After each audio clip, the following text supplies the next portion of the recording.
Christmas Eve, and the Alpha Kappa Gamma sorority house looks like a holiday catalog came to life. Twinkling lights, snow gently falling, and the girls, Kelly, Lauren, Claire, Melissa, Heather, Dana, and their quirky house mom, Miss Mac, are all gathered for a secret Santa exchange. Cozy, right? But don't get too comfy. Things are about to get weird.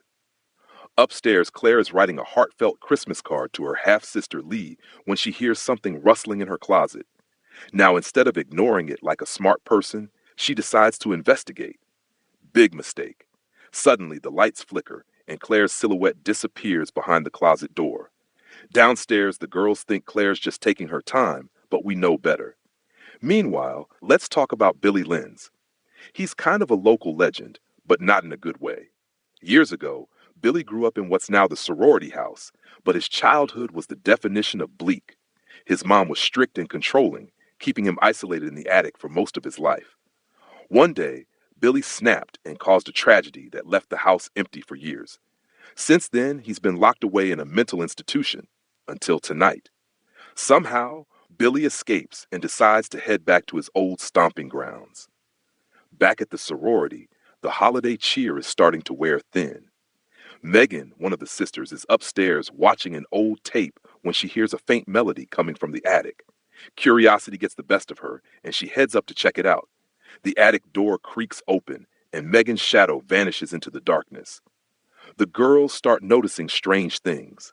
Claire is missing, Megan isn't answering her door, and then they get a bizarre phone call filled with distorted voices and static.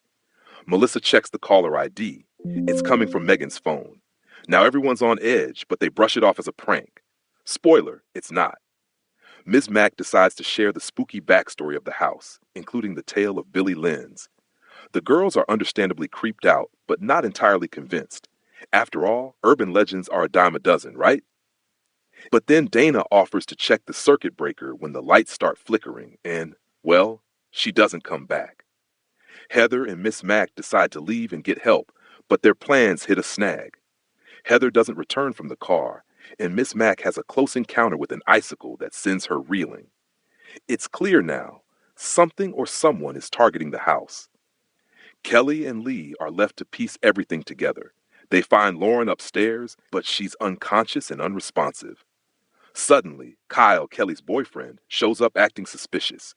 The tension is high, but it turns out Kyle isn't the one behind the chaos. The real culprits? Billy and his equally troubled sister, Agnes. Yep, Agnes has been hiding in the house all along, and together they're the masterminds behind this holiday nightmare. The final confrontation takes place in the attic, where Kelli and Leigh face off against Billy and Agnes. The attic becomes a chaotic battleground, and in the struggle, a candle tips over, starting a fire.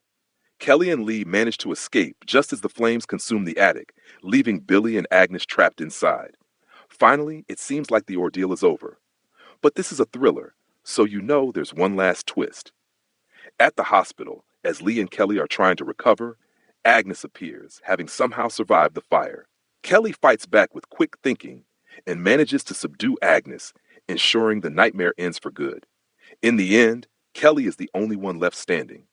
The sorority house is in ruins, her friends are gone, and she's left to pick up the pieces. But despite everything, she's alive, and that's something to hold on to.